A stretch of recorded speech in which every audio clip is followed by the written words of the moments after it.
Bonjour Nicolas Motis. Bonjour Jean-Philippe. Nicolas Motis, professeur à l'École Polytechnique. Vous êtes administrateur du FIR, Forum pour l'investissement responsable. Vous êtes membre de la commission climat et finances durables de l'AMF, l'autorité des marchés financiers. ISR et finances responsables, édition Ellipse. C'est la 2e édition. 10 ans après, une décennie après, j'ai envie de vous dire, en une décennie, s'en est passé des choses quand même. On est passé d'Obama à Trump, à Biden, ouais. Et là, on se demande qui va être le prochain. C'est quand même le symptôme qu'on a du mal à comprendre ce qui se passe aux États-Unis. On a du mal aussi à appréhender qu'on n'est pas du tout dans le même système institutionnel et que ça a des impacts sur la finance. Ça a de très forts impacts sur la finance. Et effectivement, il y a des mouvements de balancier qui peuvent être assez violents sur la prise en compte des critères environnementaux et sociaux par les acteurs financiers. Et là, effectivement, après une période Trump où les critères ESG avaient été assez largement mis de côté, on a eu un petit retour de la finance durable. Et puis là, maintenant, depuis 1 ou 2 ans, on voit un mouvement de balancier dans l'autre sens avec certains acteurs qui se prononcent très fortement contre les critères ESG. Avec des visions entre Europe et États-Unis qui finalement sont assez différentes quant à la confiance qu'on accorde au marché pour réaliser la fameuse transition. Elles sont effectivement très différentes, ces visions, et aux États-Unis, on a encore un rôle du marché qui est un rôle très orienté sur la performance économique. Ouais. C'est vraiment ça qui structure les relations entre les acteurs, et on intègre les critères ESG que si on arrive à prouver que les critères ESG ne se font pas... au prix d'une dégradation. Exactement, au détriment de la performance économique. Donc ça a été une des raisons majeures qui a expliqué le décollage de la finance durable depuis quelques années, c'est qu'il y a eu des centaines de travaux académiques notamment qui ont prouvé qu'on pouvait tout à fait avoir de la performance ESG sans forcément dégrader la performance financière. Mais il y a des moments où ce n'est pas forcément le cas.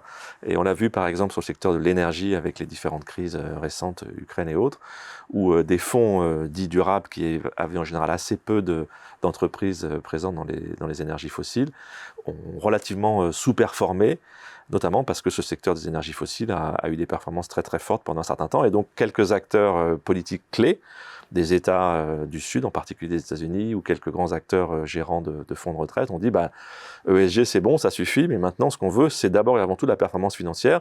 Et si vous venez nous polluer nos mandats avec vos critères ESG, grosso modo, on fera du business sans vous. Il y a un raisonnement très profond qui est de dire finalement c'est le marché qui sur la durée ira allouer là où il y aura le plus d'intérêt. Exactement. C'est-à-dire que le rôle du marché, ça va être de maximiser la performance financière.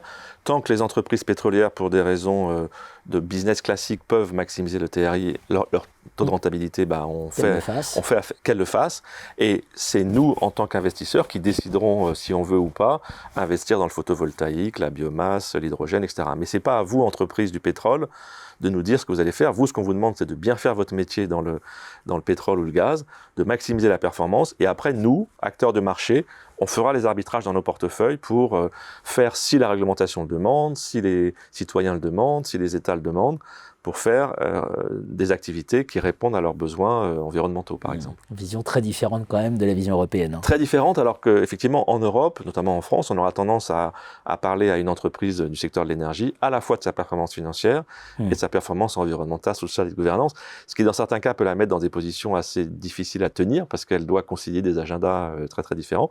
Mais ça ne choque personne en France en particulier, donc ça fait partie de notre tradition de capitalisme multipartie prenante, où on parle en même temps des sujets économiques et des sujets sociaux, et c'est complètement normal de le faire.